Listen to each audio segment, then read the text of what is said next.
Abandoned by his colleagues after negotiating a border compromise. Washington, AP. Just before the Senate voted Wednesday to kill the border deal he spent the last 4 months negotiating, Oklahoma Senator James Lankford climbed a set of marble stairs outside the chamber and joined his wife in the visitors' gallery. As the Republican quietly watched from a floor above, briefly the outsider. After defending his legislation in a last Senate floor speech, fellow negotiator Kyrsten Sinema of Arizona was down on the floor excoriating the Republicans who had abandoned Lankford, one by one, after insisting on a border deal and asking him to negotiate a compromise on one of the country's most intractable issues. Less than 24 hours after we released the bill, my Republican colleagues changed their minds, said Sinema, a former Democrat turned independent.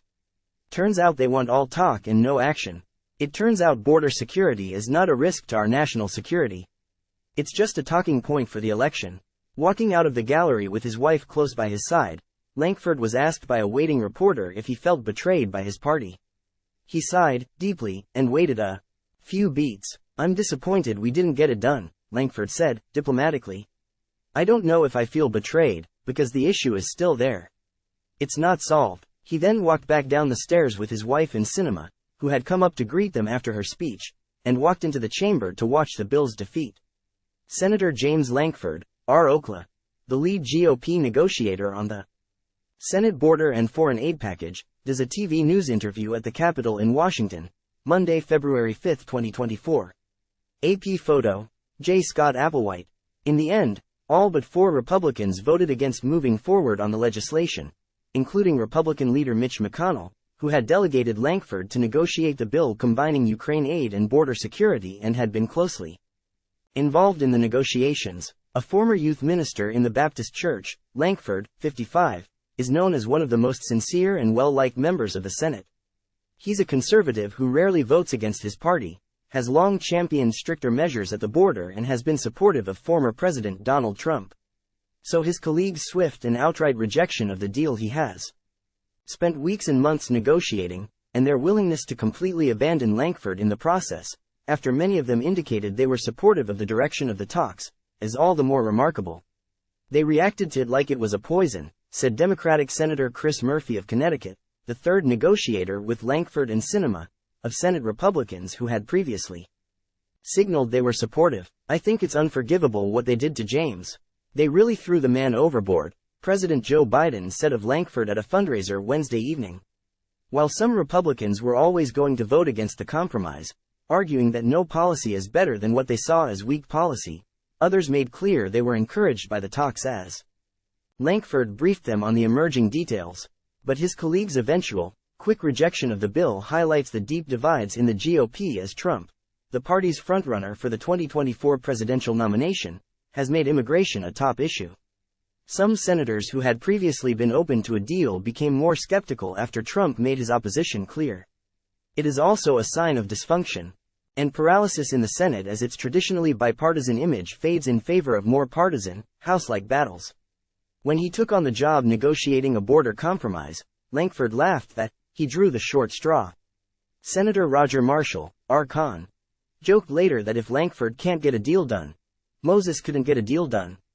"He's one of the most kindest, compassionate people I've met in my lifetime." His fellow negotiators described him as an earnest, smart legislator who was willing to spend long hours digging into the intricacies of immigration law, and spent weeks away from his family in the process.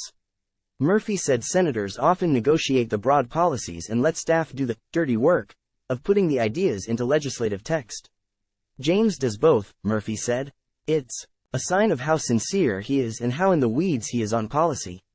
But it probably means he's maybe a little less attuned to the politics." The Oklahoma Republican has spent the last 3 days desperately trying to explain the bill after many of his colleagues put out statements opposing it without even reading the full text. Some Republicans put out misleading statements about what it would do, claiming it was designed to let more people into the country. Trump, who has strongly opposed the bill and said he doesn't want to give Democrats a win on the issue, gleefully bragged that he helped kill it.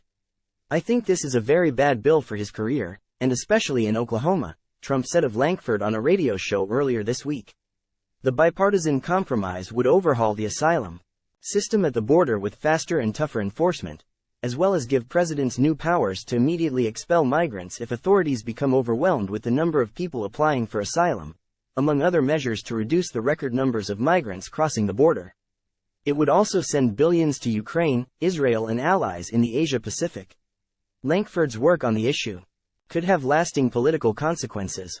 A group of about 100 people within the Oklahoma GOP put out a statement condemning him for crafting the bill even before it had been released. And in his Senate floor speech Wednesday, Lankford spoke of an unidentified, popular commentator, who told him that if he tries to move a bill to solve the border crisis, "I will do whatever I can to destroy you. Because I do not want you to solve this during the presidential election." Even more stunning was how quickly his Senate colleagues turned against it. As the bill was released late Sunday night, Lankford was on an airplane flying to Washington. By the time he landed, an onslaught of criticism from conservatives was already underway. He was on a call with reporters, trying to explain the details of the bill, when House Speaker Mike Johnson posted on X that the bill would be dead on arrival in his chamber. Lankford's frustration was palpable as he responded, listing off how the bill would accomplish several conservative goals like building more border wall, hiring more border patrol agents, expanding detention capacity and speeding deportations.